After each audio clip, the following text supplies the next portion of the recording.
কংগ্ৰেছৰ মানুহবিলাকে কিয় অৰুণোদয় লৈ আছে? কংগ্ৰেছৰ মানুহবিলাকে কিয় বিনামূলীয়া চাউল লৈ আছে? আৰু এই কংগ্ৰেছৰ মানুহবিলাকে দালি নিমখ চেনি কিনিবৰ কাৰণে লাইনত থিয় হ'ব, নিশ্চিত হৈ থাকক।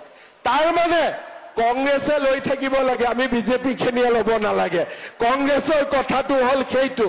কিন্তু আমি কংগ্ৰেছকো দিছো, বিজেপিকো দিছো। আমি দুখীয়া আৰু ধনীৰ পাৰ্থক্য আমি বিচাৰ কৰা নাই। এজনে ক'লে যে মিঠাতেল দিব নালাগে, তেতিয়া মই ক'লো সৰুতেতো মোৰ জ্বৰ হ'লে মায়েতো মিঠাতেল গৰম কৰিয়ে ভৰি তলত মালিচ কৰিছিলে। কৰে নে নাই আপোনালোকে? কৰে নে নাই? তাৰমানে কংগ্ৰেছে মাকৰ মৰমো বুজি নাপায়।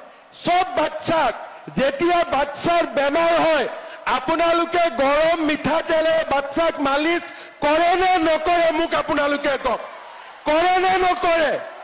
এতিয়া কংগ্ৰেছে মিঠাতেলক লৈ মোক জোকায়। একদিন মিঠাতেল নোহোৱাকৈ দালিখন খাওকচোন, ইহঁতি একদিন মিঠাতেল নোহোৱাকৈ চব্জি এখন খাওকচোন। তাৰমানে মই এইটোৱে বুজিলো যে এই কংগ্ৰেছৰ মানুহবিলাকক তেওঁলোকৰ মাকে সৰুতে চিনি পাইছিল যে ই আগত গৈ কংগ্ৰেছে হ'ব, সেইকাৰণে তাৰ জ্বৰ উঠিলেও তাক তেলেদি কেতিয়াও মালিচ নকৰিছিলে। সিহঁতে আগতে মাকেতো চিনিয়ে পায়, মাকেতো কোন বাচ্চা কি হ'ব আগতে বুজি পায়। গতিকে মাকে বুজি পালে যে ই ডাঙৰ হয় ডাক্তৰ ইঞ্জিনিয়াৰ নহয়, ই ডাঙৰ হয় কংগ্ৰেছীয়ে হ'ব। সেইকাৰণে তেওঁলোকক কেতিয়াও মিঠাতেলেদি মালিচ কৰা নাছিলে। কিন্তু মই বুজি পাওঁ মিঠাতেলে হ'ল আটাইতকৈ মাক আৰু পুতেকৰ মাজত মমতাৰ আটাইতকৈ ডাঙৰ প্ৰতীকে হ'ল মিঠাতেল।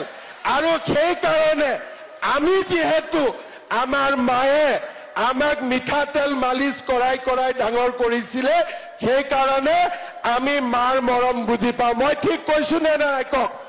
মই ঠিক কৈছো নে নাই কওক? এতিয়া আপোনালোকে কওক, চাউল কম দামত দিম, দালি কম দামত দিম, নিমখ কম দামত দিম, মিঠাতেলো কম দামত দিব লাগে নে নালাগে? লাগে নে নালাগে? কংগ্ৰেছীবিলাকক দেখিলে অলপ ডাঙৰ কৰি ক'ব, ঠিক আছে? ইহঁতক দেখিলে অলপ ডাঙৰ কৰি ক'ব, ইহঁতৰ চুইচবিলাকত নটটো লুজ হৈ আছে, অলপ টাইট কৰিব লাগে।